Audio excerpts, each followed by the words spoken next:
السلام عليكم ورحمة الله تعالى وبركاته. أخواتي خويني، مرحبا بكم معنا في فيديو جديد على قناتكم قناة العائلة. الفيديو ديال اليوم غادي نهضروا فيه على الشروط ديال السفر للمغرب، لأنه باقيين كيوصلوني بزاف ديال الأسئلة من الناس اللي كيسقسيو على الشروط ديال السفر وعلى الوثائق اللي خصهم يوجدوها باش يمشيو للمغرب، يعني السفر إلى المغرب. ولهذا اليوم جبت لكم واحد الجدول مختصر اللي غادي نشرحه لكم بالتفصيل. ولكن قبل ما نبداو الموضوع ديالنا ما غاديش ننسى نقول لكم باش تشتركوا في القناه وتضغطوا على زر الجرس باش يوصلكم الجديد.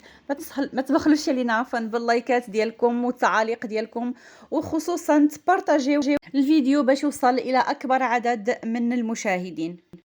اذا بسم الله على بركه الله. كيف ما كتشوفوا معايا على الشاشه، فهذا هو الجدول اللي غادي يعطيكم التفاصيل ديال شروط السفر للمغرب. كيف ما كتشوفوا اخواتي اخواني في الجدول ديالنا راه مقسوم الى قسمين. الفوق عندنا الخط الاخضر واللي فيه الدول اللي في اللائحه الف، والتحت اللي هو الخط البرتقالي فيه الدول اللي في اللائحه باء. يعني كل لائحه وعندها الشروط ديالها. هاد الشروط اللي هي عموما ممكن تكون سيرتيفيكات فاكسيناسيون، يعني جواز التلقيح، التحليل ديال البي سي ار، لا فيش سانيتير، ليزولمون ديال 10 ايام، يعني الحجر الصحي ديال 10 ايام، اولا الحجر الصحي ديال 5 ايام. كيف ما قلت لكم كل لائحه عندها شروط اللي خصها تستوفيها. من هاد الشروط على حسب الشخص واش ملقح او لا ماشي ملقح، واش مغربي او لا ماشي مغربي، واش من لائحه ماشي. وهذه هو التفاصيل، هذه هي عفوا التفاصيل اللي غادي نشوفوها مع بعضنا. خليكم معنا الى اخر الفيديو. اذا بسم الله على بركه الله غادي نبداو باللائحه الف، الدول ديال اللائحه الف. اذا المسافرين اللي ماجين من الدول ديال اللائحه الف، كاين جوج الانواع المسافرين. كاين المسافرين اللي ملقحين وكاين المسافرين اللي ماشي ملقحين. المسافرين اللي ملقحين، ملي كنقولوا ملقحين يعني خداو جوج الجرعات ديالهم وداز 14 يوم على اخر جرعه خداوها. اذا بالنسبه لهاد المسافرين اللي هما ملقحين وداز 14 يوم على اخر جرعه، فهما خصهم يجيبوا الشهاده ديال التلقيح، سيرتيفيكا دو فاكسيناسيون. ما خصهمش يجيبوا التيست بي سي ار. اذا تبعتوا معايا افقيا في الجدول فين كاين العلامه الخضراء، يعني هذيك الوثيقه خصهم يجيبوها، وفين كاين الاكس ولا الكروا اون روج، هذيك الوثائق ما خصهمش يجيبوها. اذا نعاودوا، خصهم يجيبوا ان سيرتيفيكا دو فاكسيناسيون راه بالخضر. خصهم بلا ما يجيبوا، ما كان علاش يعملوا التيست بي سي ار، خصهم يعمروا لافيش سانيتير. هذيك النجيمه اللي حداها غادي نشرحوها في اخر الفيديو. واخيرا هما غير ملزمين لا بحجر الصحي ديال 10 ايام ولا بحجر الصحي ديال 5 ايام. يعني جوج الحاجات اللي كيحتاجوا الناس اللي ماجيين من الدول ديال اللائحه الف فقط كيحتاجوا، اذا كانوا ملقحين كيحتاجوا فقط جواز التلقيح ويعمروا لا فيش سانيتير. دابا غادي ندوزو للفئه الثانيه، ودائما في اللائحه الف، وهي الناس اللي ماشي ملقحين او اللي تلقاو جرعه واحده او اللي تلقاو جوج جرعات ولكن باقي ما وصلوا ل 14 يوم ديال الفرق بين السفر ديالهم واخر جرعه خداوها. فهما طبعا ما غاديش يكون عندهم سيرتيفيكا دو فاكسيناسيون، يعني جواز التلقيح باقي ما غيكونش يوجد. اذا هما ملزمين باش يجيبوا تيست بي سي ار، وتكون المده ديالو 72 ساعه، او بالاحرى ما تكونش فايته عليه 72 ساعه. وخصهم يعمروا لافيش سانيتير، وهما غير ملزمين باش يدخلوا في حجر صحي سواء لا د 10 ايام ولا ديال 5 ايام. هذيك النجيمه اللي كاينه حدا العلامه الخضراء اللي كاينه في لا كولون ديال لا فيش سانيتير، شنو كتعني؟ راه كاين الشرح ديالها لتحت غادي نقراه لكم. هي une déclaration sur l'honneur pour le respect des mesures sanitaires en vigueur. يعني خصهم يعطيو واحد التصريح بالشرف على انهم غادي يحترموا لي ميزور سانيتير اللي منزلهم الدوله حاليا. وهذه هي الوثيقة الثالثة اللي غادي يحتاجوه، هي وثيقة اوبليغاتوار، يعني وثيقة إجبارية في المطار. إذا هذا فيما يخص الناس اللي مسافرين للمغرب وماجين من الدول ديال اللائحة ألف. بالنسبة للناس اللي ماجين من الدول ديال اللائحة باء، فغادي نبداو بالناس اللي ملقحين، يعني 2 ديال الجرعات وفايت 14 يوم على آخر جرعة، فخصهم يجيبوا le certificat de vaccination جواز التلقيح، خصهم يجيبوا التيست PCR اللي ما فايتش 48 ساعة، خصهم يعمروا لافيش سانيتير، وخصهم يعمروا لا ديكلاراسيون sur l'honneur pour le respect des mesures sanitaires، يعني تصريح بالشرف على انهم غادي يحترموا لي mesures sanitaires، ولكن ما غاديش يعملوا ليزولمون، ما غاديش يعملوا الحجر الصحي لا ديال 5 ايام ولا د 10 ايام. هادو الناس اللي ملقحين.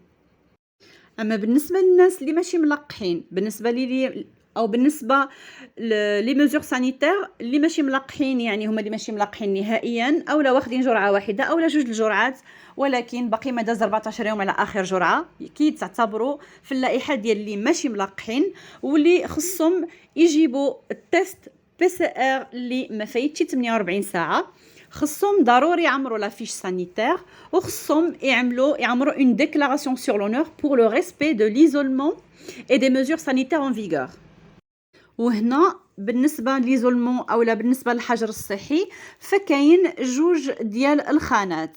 بالنسبة للمغاربة اللي ماشي ملقحين واللي ماجين من دول اللائحة باء، فهما ملزمين بالليزولمون ديال 5 ايام، حجر الصحي ديال 5 ايام، وخصهم يعمروا كيف ما قلت لكم لا ديكلاراسيون سور لونور بور لو ريسبي دو ليزولمون، يعني خصهم يعمروا هذيك التصريح بالشرف لانهم غادي يحترموا الحجر الصحي.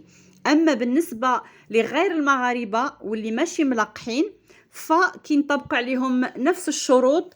الفرق اللي كاين هو انهم غادي يعملوا حجر صحي ديال 10 ايام ولكن ماشي 5 ايام، كيف ما كتشوفوا في الخط الاخير اولا في السطر الاخير اللي كاين ان كومبليتومون او نون فاكسيني فواياجور نون ماروكان، ما غاديش يجيبوا سيرتيفيكات فاكسيناسيون حيت ما عندهمش، خصهم يجيبوا تيست بي سي ار ديال اقل من 48 ساعه، خصهم يعمروا ديكلاراسيون سور لونور pour le respect des mesures sanitaires، خصهم يعملوا حجر صحي ديال 10 ايام بالنسبه لغير المغاربه و5 ايام بالنسبه للمغاربه.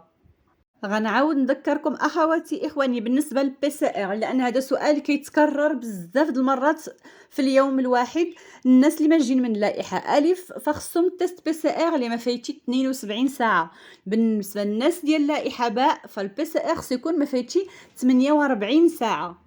يعني مثلا انا اذا كنت غادي نسافر نهار الاربعاء مع 12 د النهار، من الاحسن نعمل بي سي ار ديالي نهار الثلاثاء في الصباح، وكيصيفطوا لي باغ ميل لو ريزولتا، كيصيفطوه دائما باغ ميل، راه الواحد ماشي مجبر انه يمشي برجلو باش يجيب لو ريزولتا. وبالنسبه للناس ديال اللائحه الف فعندهم 72 ساعه، يعني يقدروا يعملوه يومين قبل باش يعني عندهم لا مارج اكثر من الناس ديال اللائحه باء. بالنسبه للناس اللي كيسافروا نهار الحد، فهذا سؤال كيتطرح بزاف، انا غنسافر نهار الحد كيفاش وفوقاش خصني نعمل البي سي ار؟ فالناس اللي غادي يسافروا نهار الحد فراه كاينين دي كلينيك اللي كيفتحوا السبت، نهار السبت في الصباح كتمشي تعمل البي سي ار ديالك، وفي العشيه كيصيفطوا لك لو ريزولتا.